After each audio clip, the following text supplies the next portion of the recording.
Well, boy, this is pretty exciting. A special playoff edition of Digging In, and momentarily we're going to dig in. But whoa, what a playoff performer he's been! Last year, Mr. Game Seven from Mr. Game Seven, Brock McGinn, the overtime winner, and a huge goal, huge inspirational, timely goal, shorthanded on Wednesday in the second period. And we're gonna have some fun digging in with a guy that just bleeds character in Brock McGinn in a minute. I didn't realize this McCafe Coffee was right here. They are not one of our sponsors. Maybe they will be. But who are our sponsors? We want to thank our presenting sponsor, Zim's Vodka. Zim's Vodka, boy, there's a lot to this, and it's all smooth. It's all the smoothest. Their owner, their founder, Terry Olson, as I've mentioned in previous episodes, he went to Notre Dame, the same very well-known, not Notre Dame in South Bend, Indiana, in Wilcox, Saskatchewan, that has produced some of the greats. Wendell Clark, of course, Rod Brindamore, Curtis Joseph. Terry Olson went there, also played in Penticton like Rod did in the Vancouver area. Terry ends up going to Western Michigan and then is feeling things out. Very successful guy and decides to get in the vodka business. Just a love for vodka and potatoes, but he did it the right way. Spent a ton of time in Poland. This is Polish created vodka. It's potato vodka, and it is the smoothest on the planet. And you look for credibility from some credible people that happen to like it. And there is a golf course right outside of Columbus called Double Eagle, one of the great tracks in the country. And they exclusively in the Tiki Hut serve Zims. And they have their best brand because there are a couple different levels, Zims 59. And the great one, Wayne Gretzky, was there in the last month, and he came through, and he liked it so much, he signed a bottle of Zims 59. And you can find that signed bottle on Zim's handle on Instagram. I can tell you, everything you need to know about Zims, you go to Zims with an I, vodka.com. What a terrific sponsor. Boy, oh boy. I hope that we can dig in as smooth as you would think I got a little vodka in me right now, but I don't. I have a cafe coffee. Anyways, perhaps you want to sip on a Zims when you're listening to Brock McGinn dig in. Secondly, Allstate Fastener, leading fastener distributor in the world. Any type of nut, bolt, screw, rivet, anything that falls under the fastener umbrella, you can find them anywhere. They might even be expanding to Antarctica. That is how global they are. AllStateFastener.com. The Vintage Wine Company. Vintage wine wholesale distributor of anything that falls under the category of the nectar of the gods, white, red, champ, anything. You can go to VWCMIforMichigan.com. So without further ado, thanks to our very generous sponsors of Digging In Playoff Edition, we are now going to dig in to my brother Timmy's intro song. And then, without further ado, it's fellow red-tinted follicle man, Brock McGinn. Lace 'em up, let's start the show. We're digging in with Trip. We're digging in with Trip. We're digging in with Trip. We're digging in with Trip. We're digging in with Trip today, yeah. There's no doubt about the fact that the Caniac Nation knows I have a bit of a bromance with my man, ultimate guy Brock McGinn. Brocky, great win last night. Let's hear it. How do you define digging in? Yeah, that was definitely a big win for us. I think losing in double overtime in the first game is definitely a heartbreaker, but we did a good job of just coming back the next day and battling and coming through some adversity there and coming out on top there. So that was a big win, and we just got to kind of keep the same mentality going into game 3. Okay, but my man, you didn't answer the question. I love you. You are my brother, but you didn't answer. How do you define digging in? Digging in with you or on the ice? How about both? I think just digging in. You got to find the fun things to talk about, get to know each other. I think we've done that a lot over the last couple of years, and we always have a good time, always some laughs. So digging in is always fun with you. All right, now let's get to the ice. What just described, it was a phenomenal goal in the second period of game one, Brock. Um, did you at all go for it based on that unfortunate ruling? Did you at all go for it shorthanded and have a more aggressive approach? I mean, what a dazzling goal. Tell me about your mindset before that breakaway even began. Yeah, I think we just kind of talk about always on our PK, just having a lot of pressure and trying to take their time and space away. And I think as Eddie rimmed that puck, Jordo's first steps were obviously towards Pasternak. And I don't think Jordo gave him a lot of time to make a play there. So I kind of just read that he was going to do a D pass there. So I kind of just intercepted it there. And I think on a breakaway there, I was just thinking I had a lot of speed. So if I just made a fake, hopefully I could get him to bite, and then I'd have a little opportunity to make a move there. And fortunately, it worked out. Your team has been noticeably a really close group. Rod actually said after the game last night, I don't know if they can get any closer, but if they can, this will bring them even closer. These couple of games, the adversity, what are you most proud of with your group, this really special group of guys? I think we just play for each other. I think our group is very tight, as you say. And I think just whatever comes our way, we just have that mentality where we just got to go out and play our game, not worry about it, and just go out the next shift and just try and play our game, not let anything get in our way, and just go out there and play Canes hockey. Rod Brind'Amour, there's no doubt about it. You know, you can't play favorites in this world, even though, quite honestly, people have accused you of being one of mine. Why is Rod Brind'Amour such a special coach and the right coach for Brock McGinn? I think he just brings that work mentality. I think if you see the guy up top putting in the effort and the work, I think that's a guy you want to follow. I think he's just someone that you kind of look up to. You kind of just try and build your game after. He's just worked so hard. He's a two-way player, and I think you just got to respect the way he is as a person, as a player, as a coach, and he's just someone you want to play for. Rocky, this is going to bring quite a reaction. So I'm all hot and bothered after the second period. It comes to a close, and we see this feature of Rod, your coach, shirtless. I mean, jacked. Hans and Franz from Saturday Night Live. I mean, I had a girlfriend that once told me, I knew the relationship was over because she called him King Kong. She goes, baby, why don't you look more like King Kong? I mean, I knew I was cooked. So I wanted you to win the game, Brock. So I said, I'll tell you what, Caniacs, if the Canes win this game, I'm done with Taco Bell. I'm going to get chiseled like Rod Brind'Amour. So now I got to do that. Do you think I'm up to it? I don't know if that's possible. I don't even know if no one on our team looks like that. So it's pretty crazy. I don't know how he's 50 years old now and he still has that body. I hope someday maybe, I don't know, hopefully you can get there, but I don't see it happening. Okay, so I talked to Scotty Walker. He's with Arizona. He was your coach with Guelph. And he implored the general manager at the time, Jim Rutherford. He said, you got to take this guy. You got to take him. Scotty Walker, of course, against the Boston Bruins with his wife, Julie, diagnosed with cancer during the series, scored a Game 7 overtime winner like you have against Boston. Tell me about your relationship with Scotty going back to the days when he was your coach with Guelph.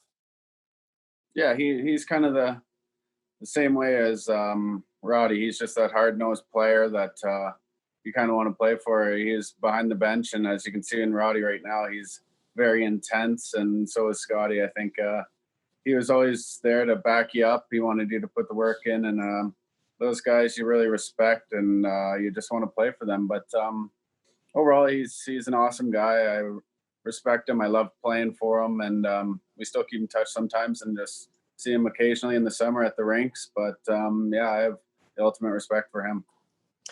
I shared a story that he told me yesterday. He's in the bubble in Edmonton. He goes, Trip. He said he thinks it was after, please tell me the timing if I get this right, after your draft year, either your draft year or your draft year. You broke your wrist, okay? 6 weeks. You never missed a practice in Guelph. You never told anybody about it. Whoa. I mean, you want to talk about digging in. That's digging in. Tell me the story. How did you break it? You didn't say boo, Brock. Not even a word. Well, you wonder why we have a bromance. Tell me about it. Yeah. It was actually my draft year.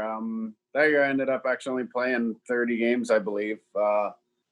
It was kind of, I think, one of the first couple games. Marty's my roommate. If you hear him knocking, he knows we're digging in. Oh, yeah. We talk about a bromance, you two. Yeah. Holy cow.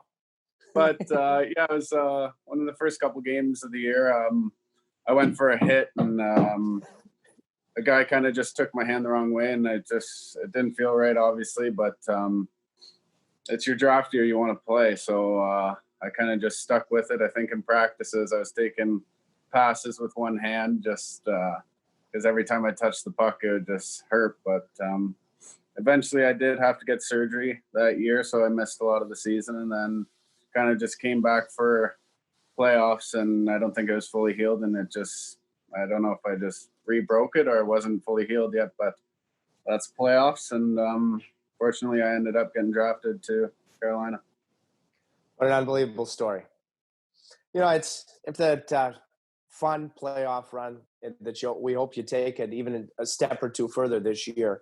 You and I may or may not have enjoyed ourselves, and after the end of the playoff run. I remember you looking at me talking about your mom, Corey, your dad, Bob, not just for you, but for your brothers. And it was you could see the passion in your eyes. Tell me about both of your parents individually and collectively, why Brock McGinn would argue, hey, I've got the best parents in the world. No, I don't know what you can say. Like, I don't even know if you can put it into words how much they mean to me. Family's number one for us, and the time and effort that they put in to get us where we are, and money, it's incredible. You can't thank them enough. I think every day my mom would pick us up from school, have our dinner in the car waiting for us, and we'd be off to the rinks. And during the winter, they'd build us a backyard rink that she'd get up in the morning and flood the ice for us so they'd be ready before school, so we could go out there and battle each other out there before school. But then I think just also my dad, he just put in the time and effort to just get our game to where he wanted it to be and we wanted it to be. He'd take that time in the backyard shooting pucks or just doing whatever we needed to get better. So, and then my brothers, I think just having them two to battle outside with and just compete with, I think that's something I'll always remember and just cherish for the rest of my life. And I think all three of us, we can't say enough about our parents and our family. It's just it's very special to us. Very well said. Okay, so speaking of a brother, the brother you've had instant chemistry with since he became a Hurricane, Jordan Martinook, knocking like, Prince when the doves cried, bump, bump, bump, bump. Yeah. Why did you guys have such instant chemistry? Because it's very evident. Well, he played with my oldest brother, Jamie, in Arizona, so they kind of kicked it off well. And then when he got traded here, I think I was the only one on the team that he knew. And I had previously met him a couple times throughout the summers when he visited my brother. But I don't know, we just get along so well. It's I think we just crack each other up. We're kind of both idiots. So I think, it's always fun with us. You're both guys, ultimate guys, and salt of the earth guys. Now, we got to get into this. Okay, so I've talked about it a little bit. You know that my dad during last season had passed away. And so my mom, who always would say, Trip, you got to lighten up your hair. And I'm like, Mom, I'm like, guy, there's no way I'm doing that. She's like, Trip, it's way too dark. You got to lighten it up. And she's struggling, obviously, losing my dad. So we have an off day in Dallas on a Friday, okay? And I know they had some nice salons. I don't know anything about salons. So I said, okay, Mom, this is going to make you feel better. I go to the salon, and some guy, he says to me, do you want it, what did he say, colored or highlighted? And I didn't know the difference. So I just said, I think his name was Fernando. I said, Fernando, do whatever you got to do. And so he colored it. Now tell the story when you came out for warm-ups, being my bench interview after that color job. Take it from there.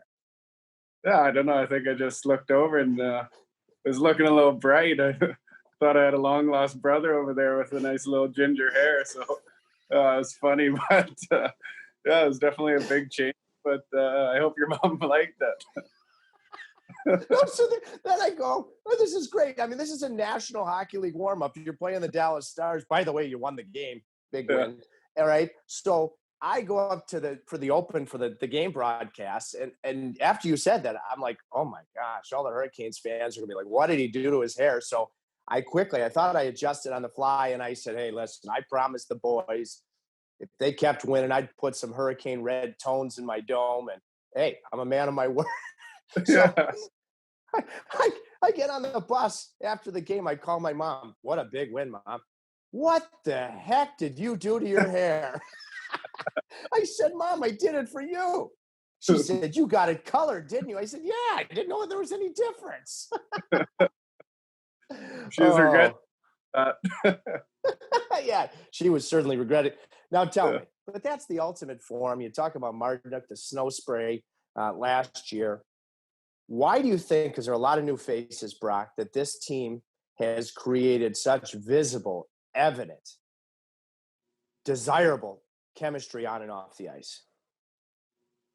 I think everybody just enjoys each other's company. I think when you're on the road, you're not going to dinner with the same people every time. It's kind of split up. You're with everybody gets along, and I think everybody just truly cares about each other, and everybody wants to get to the same end goal. And I think that's what you need for a good team. I think you need everybody supporting each other, and to win a championship, you need a full team. And I think everybody counts on each other, and everybody wants everybody to do they can to get to that end goal. And I think with the team we have right now, everybody cares and everybody wants to do that. And with a leader like Roddy, I think he can guide us in the right way. Just, you're inside Unique Bubble Life, big win, digging in. What do you do? Because, it's going to be 3 games in 4 days, early start tomorrow. As soon as the final buzzer occurs, tell me what you did between then and when you hit the sack last night. There's not too much you can do. We kind of just went out to dinner. We went to the Real Sports Bar and kind of watched the Dallas-Calgary game, and you kind of just sit there, have dinner, and then get the shuttle back to the hotel. And by that time, these 8 o'clock games, you're ending so late. It's you're kind of getting back to the hotel and kind of getting to bed and just trying to calm down, settle down from the game, and try and get your rest. You're playing every other day and with some back-to-backs, so rest is key right now. You couldn't. I hope the microphone didn't pick that up. I just burped. Must be the McDonald's coffee. How do you, when you have a late start, Brock, adrenaline, how do you sleep after a night game? Does it take you a little bit to wind down, or you out like a light? No, it definitely takes a while. I think you're laying in bed because you're so amped up. The energy of the game and just gets you fired up. But also, you have a nap during the day, a couple coffees to get you going, and then so it's definitely a little harder to get to sleep than a normal night. But you kind of do what you do. It's kind of nice when we have the days in between where today you can sleep in a little bit and just not have to worry about getting up early and losing that sleep. What did you do, partner, during the unforeseen delay before the game was postponed? Tuesday? What did you do? Were you watching the game? Yeah, we were watching it. We fortunately had the Raptors warm-up court, so there's a couple basketball games going on, kind of just trying to stay loose, stay focused. I think there's a lot of horse games going on, some soccer, but it's tough. It's nothing like a regular game, so you're sitting there kind of just waiting, hoping someone scores so you can get ready and get on the ice. But it's definitely different, and I think those are the things that are going to happen this playoffs. You have to be able to adapt and just stay focused. Who's any good out there at horse or pig, and who really stinks? Do you know who has a pretty good stroke is Van Riemsdyk. He's got a nice basketball stroke. You wouldn't see it, but he's got a very nice stroke. Willie's good too. Fleury has a good shot. Who's got a bad one? Mm-hmm. You don't see too many Euros on our team out playing the horse. They're more the soccer. So it's kind of funny when you see them throwing the basketball. Yeah. So, oh, come on, Brock. Dig it. Who really is out there, looking like he has, two fingers and, no hands on the court? Come on. While we were watching laying down, me, Eddie, and Marty, you saw us in that picture. I think we were looking at Nino and Junior. Yeah. They're sitting there trying to throw threes, and it just didn't look right. We were just sitting there laughing, and we're just like, there's no way they've ever thrown a basketball in their life before. So I think those, Nino, Switzerland, Natchez Jr., Yeah. Czech Republic, two really unknown basketball countries. yeah. I think they played a lot of hockey growing up, not basketball. Yeah. And Nino does all that hang gliding and sky gliding, and he's an angler. Yeah. You and I are, let's talk about that for a sec, because Nino and I, we got tropical stormed out. We tried to go to Morehead City. Was it Jamie's bachelor party that you caught that massive bluefin tuna? It was it ties. Jamie's? It was ties. Okay. Yeah. I need to hear that whole story, because, I've never gotten a bluefin. Tell me about it. Massive. Yeah, it was pretty cool. We had 2 boats go out. We went out with the hard merchandise off of Wicked Tuna. So they took us out. We had 2 boats, and fortunately there's, I think, 3 fish caught that whole day on the lake, and each of our boats had one of them. So I think they both weighed around 350 pounds. It took us 4.5 hours to reel in, and we were kind of just switching off. I don't know anybody who could do that for 4.5 hours themselves. Rod. Yeah.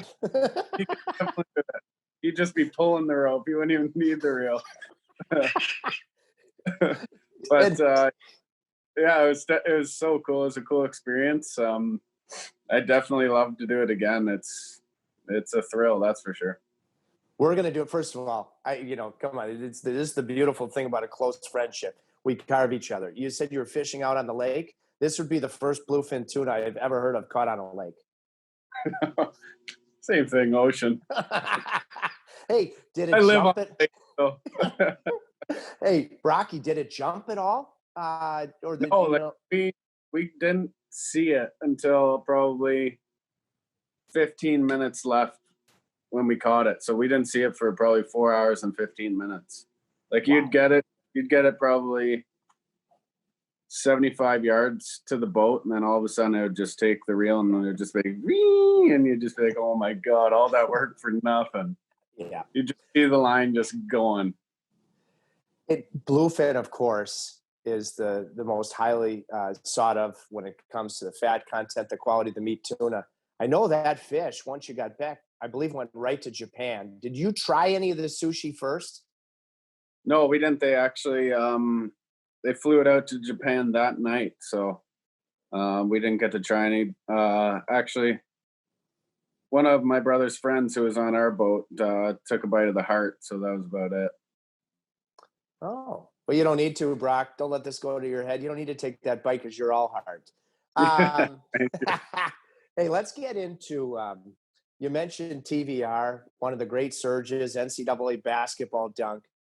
Tell me about, the concept, the idea, and then delivering the goods in the Thor Brock McGinn surge, how that all came together, and how pumped you were when you were delivering the goods. Yeah, I don't know. It's kind of, we'd sit there at lunch and just try and talk about ideas on what to do and stuff like that. And before the game, I'd go home, and when we had an idea, I'd draw on a piece of paper. I'd draw the ice and write everybody's number where they'd have to stand, and then bring it in before the game and post it so everybody knew. And I think it was good. I think everybody kind of looked forward to it, and it just made us want to win at home that much more. So on that one specifically, I don't know how I came up with the idea, but I did. And so since it was my idea, they kind of just made me do it off the start, and it worked out. Were you full of adrenaline, knowing it was coming to fruition? And, when you literally put together the exclamation point? Yeah, I don't know. It's fun. I think the fans really enjoyed that one. It's kind of out of the box, and I don't know if it's adrenaline. You kind of just win the hockey game and you're having fun with it. So I'm going to tell you, if I was ever trying to create mojo, I'd say put me as Brock McGinn in that Thor Surge. I mean, that's mojo esque. there you go. Hey, tell me about. I have to ask about this one. What was it? October. You mentioned your pregame meal that you set something up where the guys at the buffet line, pasta, chicken, whatever, they lifted up the tops, and you're supposed to look down, grab your noodles and grab your chicken, and there's Brock's dome. Who was, boo? Who was the most frightened with that Halloween surprise? I don't know. I think Halsey was pretty scared at that one. It's always fun when you can get Jordo too. His face was good in that. I was kind of nervous. I thought Skippy was gonna lift up a tray, and I wasn't gonna scare him, that for sure. But I think they warned him right before. Skippy, don't lift that one. But everybody was kind of scared. It was as soon as I'd scare them, I'd just start dying laughing. Skippy Cunningham, who you guys in a lot of ways are playing for, just precautionary reasons. He's not in the bubble with you. A guy that's been the equipment manager since the New England Whalers, Hall of Fame in every sense. And I know he's with you completely there. Brock, what did you like most, aside from, of course, the emotional, sticking with it, nothing comes easy part of your win yesterday? What did you like most about your team game that hopefully you can build upon and even get better tomorrow in game 3? Yeah, I think when we get to our game, it's effective. I think if we get pucks behind them and we cycle it and kind of just get it up to the point and they just shoot the puck towards the net, I think that's how we create those second and third opportunities. And when there's those rebounds, we just got to be first on them. And that's how we kind of just get cycling around and just getting those extra opportunities and moving around the zone and just playing tight D as well. I think when we're strong defensively, that creates our offense even that much more. So I think we just got to take those positives out of that game and just take them moving into the next game. Brock, I'm sitting here thinking about it because it's a moment, a memory that I will cherish and never forget, because I remember looking down in Boston when Scott Walker scored the goal that beat the Boston Bruins and Tim Thomas. And then knowing we've already talked about it, how much he implored Jim Rutherford to select you. So I remember in the third period saying, wouldn't it be something in Washington if Brock McGinn, he's the guy that gets the Game 7 winner now? And you did it. I mean, it's the very script. What do you remember about that shift, the seconds leading up to that goal that no Hurricane fan will ever forget? Yeah, I think we just had so much pressure on them, and we were confident in our game and in our style that we could just wear them down. And I think off that face-off, we had a good jump off the draw. And eventually Willie kind of got their D in the corner there to make a quick play and got back to Slavo. And then I don't know I just see Willie turning and I knew he was going to fire it to the net. And I kind of just took that extra couple steps and tried to beat my guy to the net. And I kind of just saw it coming through. And fortunately, I was able to get a stick on it and watch it go into the net. And it was, I think at that point, you lose control of your body. You don't know what to do. So I don't know if I was meaning to hop around, but it was pretty special. And that's something I'll never forget as well. Oh, I never will. And then what a great hop. As Brock McGinn became Peter Cottontail. Yeah. Brock, I want to get to a couple other things you're doing in the bubble. When you're in your room, are you working the TV? Are you downloading things to watch, Amazon, Netflix? Are you texting? What are you doing when that alone time when you're in your room? I actually don't spend too much time in my room. I'm kind of more of a lounge guy. Where everybody is, so I kind of get bored in here by myself. So I'd rather have some company sitting in the lounge. And but past couple days, I just finished The Last Dance, the Michael Jordan series. So that's a pretty cool story, and that's kind of what I've done in my room so much. We have to make MJ, the great Tar Heel, owner of Carolina's very fine NBA bat. We got to make him a Caniac. And he's a fish. He's an angler too. He was just he was just in the Blue Marlin tournament. He won that. We're going to send this clip. So after watching The Last Dance, we're going to send this clip to MJ. Why should MJ? Nothing more needs to be said, but why should he be a Caniac?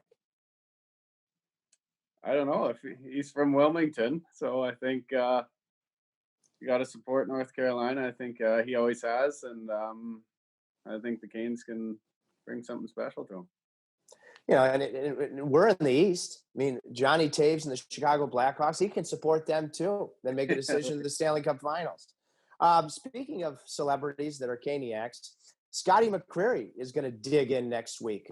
You've met him a couple of times. This guy is dialed in right now. I hope you can feel the people behind you here in Raleigh and all over the Carolinas. You've met Scotty McCreery, haven't you? Yeah, I have a couple times. Real good guy. He's a lot of fun. And I remember actually growing up, my mom always had me watching American Idol. So I definitely remember him from that. And I think my mom would be happy that I got to meet him, and she'd like that a lot. What's your favorite kind of music? Country, for sure. Who? I like Chris Stapleton. He's got a pretty unique voice, and Luke Combs. So those are probably my top two. I happened to be at the draft when Svetch went second overall in Dallas. And the second day, I was lucky enough to go see Chris Stapleton open up. He doesn't open up, but play. And then the Eagles.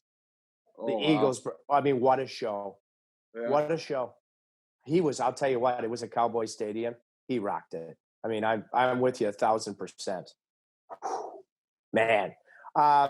Okay. I don't have much else for you. How about, do you have anything for me? I don't know. I'm just kind of upset you're not in the bubble here. I appreciate it. I'd love to be, bubble boy, like the Seinfeld episode. Hey, listen, because you guys, you and Marduk, I hope he can hear me through that wall. Because when we went down to Miami, I may have been smoking a cigar afternoon at the pool, and Marduk he's just carving me about my anti-Brindamore frame.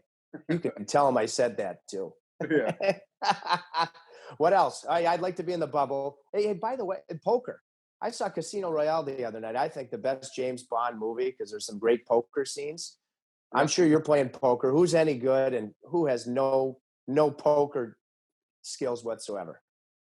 No surprise here. I think Willie's up, but I don't play as much as you'd think. I've only probably played. I play here and there, but there's definitely a set crew that likes to play. They get in there every day and they battle. That's for sure. Yeah, I like to, Brock, you'll play on the plane, but there was a game, Schnarples. I love that game. I don't play poker at all. So, if you played a card game, what would be your number one game to play? On the plane, we play 7 Up, 7 Down. It's kind of like Schnarps, but it's a little different. You got to kind of get your call every time, and it's fun. It's different every time. Brock, I can't thank you. And it's great to see your face. I wish I was in the bubble. Tell the boys how much I love them and miss them. Need you to keep digging in. I mean, dig in and dig in deeper and deeper. I mean, I need you to dig into the center of the earth. Like your John Deere, Caterpillar, Volvo Construction. I need you digging. Can you do that for me? Oh, yeah, I'll dig in. I love it. Well, I need you to get some rest. Get a good night's sleep. Good luck in Game 3. I hope now the great Caniac Nation knows why the bromance and the fondness is there for the great Brock McGinn. Brock, thanks so much. Thank you. It's always a treat with you, Tripper. Talk to you later. Yeah, thanks. Boy, what a digging in session that was. This is a special day. Special day after I tell you, one of the most memorable wins. I mean, I never like to compare these special groups, but that was spectacular. The adversity, the stick-to-itness, playing for your coach. I don't know that this group can get any closer because it's been so noticeable how close they've been. But this is quite a story as they move into Game 3 against Boston tomorrow. Thank you so much to our presenting sponsor, Zim's Vodka. Zim's with an I, vodka.com. Smoothest vodka on planet Earth. Polish potato created and manufactured vodka. The definition of thoroughness, no stone unturned from the owner and co-founder, former Notre Dame Hound like the great Rod Brindamore, Terry Olson. He really took his time, multi-year process before he really went to production with Zim's Vodka. And I think that is that patience, that complete nature to his approach and execution has made Zim's the best vodka on the planet, bar none. The smoothest vodka on the planet, bar none. In particular, Zim's 59, as I've mentioned in Digging In episodes, even the great one, Wayne Gretzky. If you look at the Instagram, Zim's Instagram handle, Gretzky liked it so much at a golf course in Columbus, Double Eagle, he signed the bottle. So I shouldn't even need to sell it beyond that when the great one himself enjoyed a pour.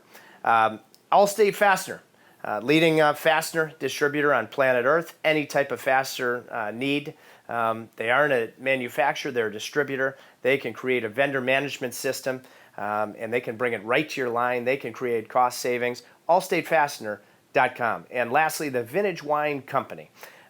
If you happen to be in the state of Michigan, pure Michigan, my home state, well, I have two. I'm a Carolinian and I'm certainly my roots in pure Michigan. Any type of wholesale nectar the gods need, any type of grape, pour, white red, Sauvignon Blanc, Chardonnay, Pinot Grigio, Sauternes, Champagne, whatever. Vintage Wine, VWCMI.com to learn more about that premier company. It's been a ball, and I want to make sure as we continue to try to grow here at Digging In that you rate and do so honestly. How we're doing, how we can get better, what more we can be giving and providing you. On our various audio platforms and on YouTube, you can do so, and we welcome it, we encourage it, and we'll hope for it. Until the next time, be safe and go Canes. We'll see you soon as we continue to dig in. We're digging in with Trip today, yeah. Today, yeah. Today, yeah. Today.